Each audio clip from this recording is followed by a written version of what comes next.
Bonjour, midi, donc, à fait, il est 14h40. Je m'appelle Chantal Robert-Dupuis. Je vais faire de la vidéo. Comme ça, je t'invite à regarder mon historique. Donc, je suis une femme de 55 ans.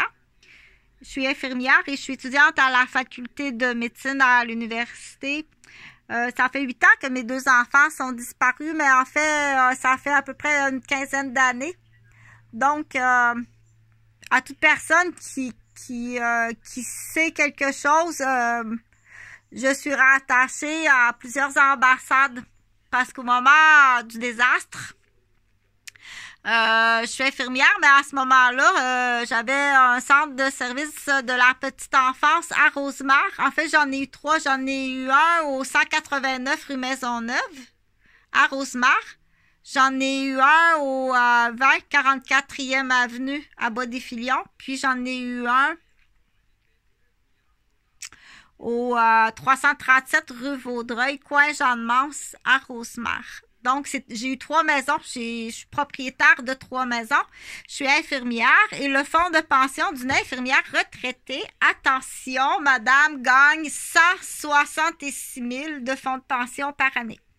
Donc, une infirmière au Québec gagne sa retraite, c'est 166 000 par année. Là. Je suis infirmière retraitée et j'ai une maison de 500 000 à Rosemère.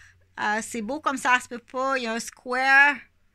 La cour, elle est fermée d'un square, un carré. C'est beau comme ça se peut pas. Donc, ben là, je vais vous raconter l'histoire d'Arpétule.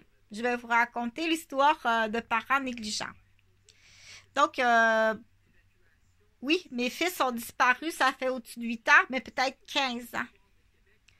Donc, savoir ce qui se passe avec Jonathan et Jean-Frédéric et ne rien faire devient ce qu'on appelle un complice. Et ces complices-là sont rattachés à mes garderies. Mes employés, c'est Nathalie Akokane, qui est une Africaine du Cameroun. Latifa Medour, qui est une Algérienne d'Alger. Et puis, j'ai un employé japonais qui s'occupe d'administration. Aussi chinois, aussi philippien. Ça, c'est mes employés. C'est pas les familles présentes. Et ceux qui auraient été supposés d'être présents. C'est-à-dire, qu'est-ce que tu fais chez nous, Karine, à Bois-des-Filions? Une femme qui reste à Bois-Brillant, t'es même pas sur le territoire. Qu'est-ce que tu fais chez nous? Donc, il y avait des groupes pour connaître qu'est-ce que c'est que la démolition professionnelle parce que je l'ai vécu en tant qu'infirmière. Prendre une grande respiration. Au Québec, on va même mettre des patients en danger pour tendre des pièges aux médecins. Donc, la mise en échec professionnelle au niveau de la santé, c'est extrêmement grave. C'est facile à prouver, là. Donc, sur ma carrière d'infirmière, sur l'équipe volante, c'est quasiment dire, OK, on s'arrange pour que Chantal Roberge aille travailler sur l'équipe volante. C'est quasi automatique. Coucou! On va faire des mises en échec professionnelles. Pourquoi qu'on veut se débarrasser de moi? Mais ça, c'est une longue histoire, mais facile puis très payant. C'est très payant. Tu peux plus passer à côté de ça puis mentir ou faire semblant que tu le sais pas. Donc, je continue l'histoire de mes enfants qui sont disparus. Non, c'est pas des enfants là, qui veulent plus voir leur mère. Là. Tu peux pas... je suis vraiment désolée, mais tu vas rarement trouver une aussi bonne mère que Chantal Roberge. Il n'y en a pas beaucoup des mères aussi bonnes que Chantal Roberge. Il n'y en a vraiment pas beaucoup. Les quelques fois, c'est parce que j'ai été frappée à la tête par des maniaques, puis empoisonnée. ben, les quelques fois, j'ai pas rien à rajouter. OK? Donc, au Québec, là, des craniaux qu'on appelle. Mais là, ce que je veux dire, c'est je veux parler de Jonathan puis Jean-Frédéric. À partir de maintenant, toute personne qui me connaît bien, toute personne qui connaît qu'est-ce qui est arrivé à Jonathan puis Jean-Frédéric, toute personne qui connaît Jonathan et Jean-Frédéric et qui laisse la situation ainsi devient un complice grave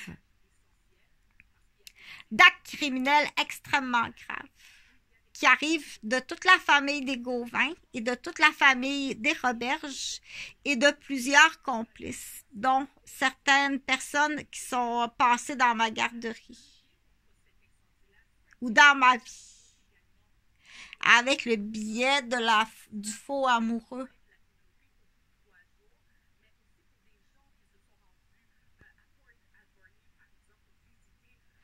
Donc, je répète, toute personne qui savent qu'est-ce qui arrive avec Jonathan Gauvin et Jean-Frédéric Gauvin. Tu es dans l'obligation de procéder immédiatement aux aveux. Plaide ce que tu veux. Tu peux plaider ce que tu veux.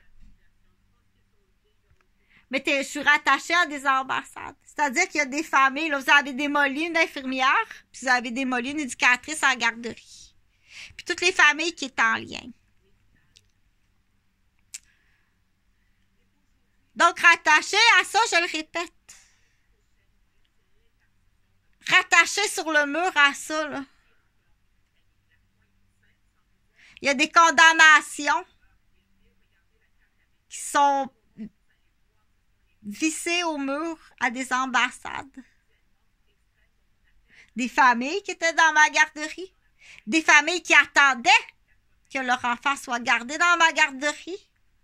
Alors que tu me pitchais du monde dans ma garderie qui était là que pour me détruire. La mise en échec professionnel. Donc, applique le plus tôt possible les ententes d'ambassade. Quand on dit entente, voulez-vous aller en Algérie dans la prison? Voulez-vous aller en Afrique dans la prison? Ou bien vous payez l'entente des dommages à Mme Chantal Roberge, à ses employés, puis aux familles. Là, Gauvin et Roberge, là, ça devrait être réglé depuis longtemps. Tu as des accusations de plusieurs, c'est une association de plusieurs tentatives de meurtre. Je sais pas à combien de fois que tu as essayé de me tuer, là. Ça inclut, bien entendu, le bloc, là. Ça arrive des chaînes.